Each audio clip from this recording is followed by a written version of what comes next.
Alright, we're gonna put this exhaust kit, it's a cheapo Amazon one, it was around 150 bucks, into this 1951 Chevy truck. So right now it's just open headers and it's pretty hard to even be in there right now. I have a little drawing here that this is how it's going to be, because there's a gas tank right here on this side, so we can't route the exhaust down the sides like a normal true dual setup. I wanted Flowmaster's Delta Flow 50s, but a little bit out of the price range right now. So what I have going on here is I wanted offset ones, so since it's going to be going under the cross member, it's going to be down, but I'm going to need it to go up over the axle so I can get a little bit of extra clearance doing it like that. This kit so far looks pretty solid. They were selling, I think, stainless ones for the same price, and who knows what that'll be. This does say mild steel, so I hope it doesn't get too rusty.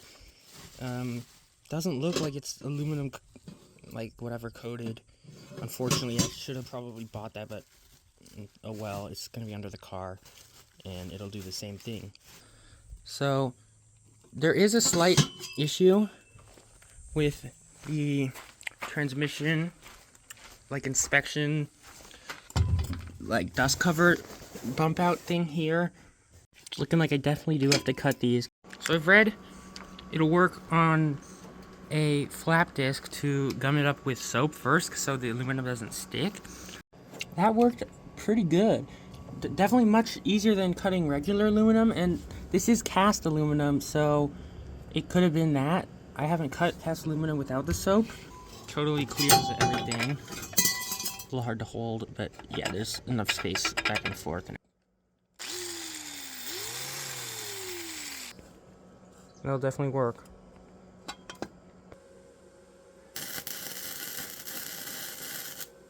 Alright, I have these both welded up. Okay, that was actually one of the worst spots. It's like fine. Whatever, it doesn't really matter, but I'm just practicing. I'll just put these in the car and see what needs to be done next. The other side fits right, but I guess I didn't notice that this actually goes down so much, so I guess I'm gonna have to cut it here and just slip the other end of something on there.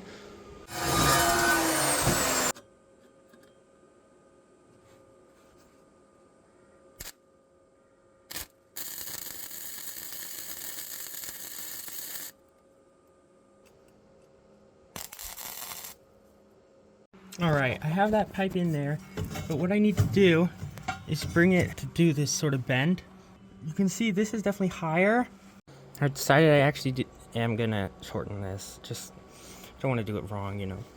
Otherwise, what I'd have to do is go like this, and it just goes back up. That's just not right. I have to shorten it about that much, but I'm gonna cut and double check. I have it shortened down, so now I'm just gonna lock up the angles. Alright, this is what I have planned out. It goes around like that, and it's gonna have an H pipe, I think, right here, and then the mufflers. I have this piece, I just need to fully weld it. Alright, so the mufflers just came, and this is how I'm gonna have it stacked. Probably not so close together, you know. Alright, I've actually changed my mind, and I'm deciding to put the mufflers under the bed because there's more room, and just to clear the axle and less drone in the cab.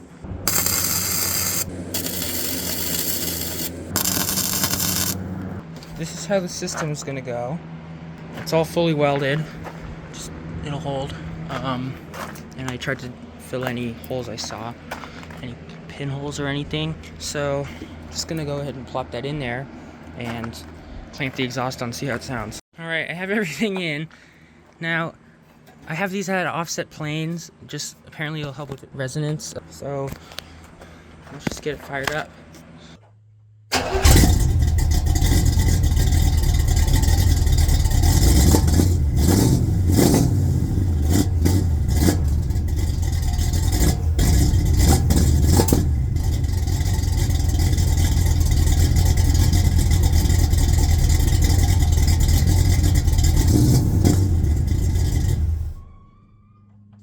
Alright, Alright, so overall, I'm pretty happy with how it turned out. One thing I would change is how loud it is, because I was originally going for Flowmaster, I think 50 series Delta Flows, but they were out of my price range, so I'm looking into ways to quiet this down. Now, of course, the full exhaust system's not done, but I read that there's silencers that you can put at the end of this, so I'll see.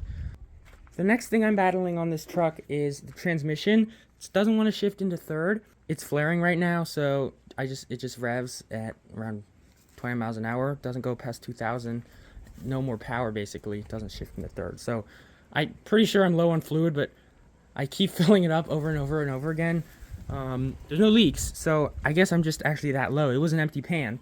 It's also pretty hard to fill up because I don't have a funnel that will really go in there, and this dipstick is really hard to read. It doesn't have any markings on it. Stay tuned to see me work on finishing up this truck, basically. Fixing this transmission and brakes, all this front clip, and the bed.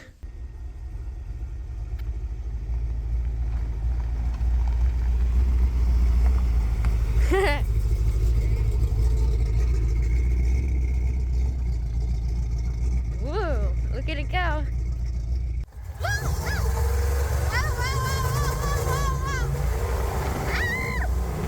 Calm down. Thanks for watching my first video. If you liked it, please like and subscribe to my channel. And thanks for watching.